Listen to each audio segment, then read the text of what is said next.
देखिए, विडंबना रही कि 70 साल जिस प्रकार से अरबों करोड़ों रुपया खर्च करने के बाद भी हम कोई भी व्यक्ति ऐसा वहां पर पैदा नहीं कर पाए जो भारत माता की जय कहता हो। आज परिस्थितियां बदली हैं।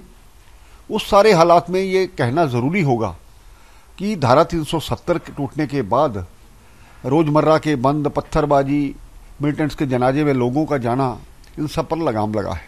अब ज़रूरत है जो भारतीयता और जो एक पैट्रियटिज्म है वो सिखाने की जरूरत है। भारत का झंडा हमारी शान है, वो बाकी स्टेट्स में लहराए और कश्मीर में ना लहराए, ये गलत है। जो दो झंडों का जो कंसेप्ट था वो ख़त्म हो चुका है। इस सभी के संदर्भ में मुझे इतना कहना है, परिस्थितियां बदलने के साथ साथ वहाँ का माहौल चेंज होना चाहिए और अपने राष्ट्रीय ध्वज के प्रति श्रद्धा रहनी चाहिए।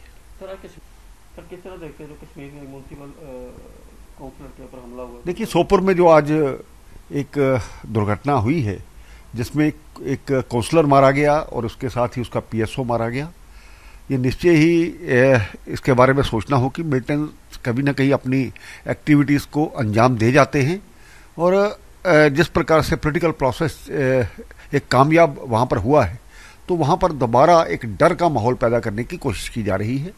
हालांकि हमारे सुरक्षा बल बहुत अच्छा काम वहाँ पर कर रहे हैं, जिसके कारण से आज कश्मीर की परिस्थितियाँ सुधरी है। उम्मीद है कि उन लोगों को जल्द पकड़ा जाएगा और उनकी शहादत बेकार नहीं जाएगी। उनके परिवार के प्रति मैं संवेदना प्रकट करता हूँ, लेकिन इसके साथ ही एजेंसीज को भी थोड़ा एक्टिव होकर के इन लोगों का पता लगा करके इनको गिरफ्तार करना होगा और उनको सजा देनी चाहिए।